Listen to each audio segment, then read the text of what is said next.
always into classic cars. So was my dad growing up, and I used to see back east these long lines of hot rods. And what are those cars, the shapes and the colors? It just had so much story and so much more heart than even the contemporary vehicles I was seeing then in the 70s. All my artistic focus sort of converged in automotive because all the aspects of everything else that I've always enjoyed artistically, they all come together in chorus in transportation. So when Ford reached out to us and asked if we'd be interested in building a singular icon Bronco, we jumped at the opportunity and actually decided to do all the engineering to make it our next new model. It starts out stupid simple. I mean, literally with a pad and a pencil, and we start walking the truck and really getting intimate with it, and our thoughts on the ideas of what we could reinvent and redesign. Well, anytime, as such a small company, when you take on such a task as this, we definitely need help. So it's really always about not just me and my team's skill set, but being able to really invite other companies or individuals to help us. Nike had vowed their support for us and said, on your next big R&D effort, give us a call, let us know, we'd like to participate. To work together on a project that they can see go from concept and sketch through to a done product in under a year. We jumped at the opportunity, and Nike put together a 10-man team that assisted us all the way through to the fabrication of those components, mostly in stainless.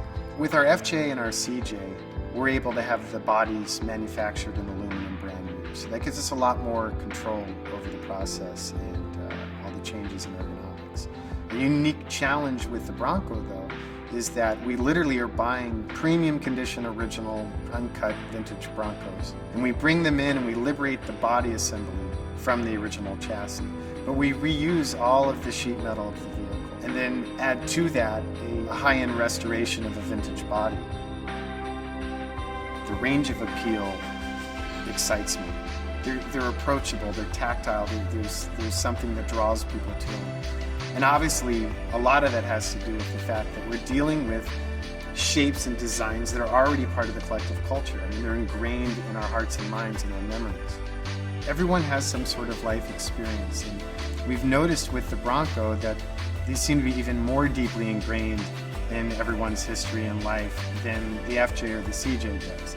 So there's this Americana aspect of the Bronco that just motivates, it excites people.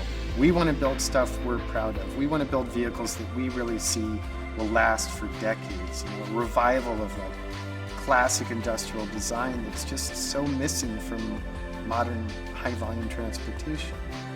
Design inspiration is really everywhere. There's so many interesting resources that just ripe to be rethought and revisited and reapplied.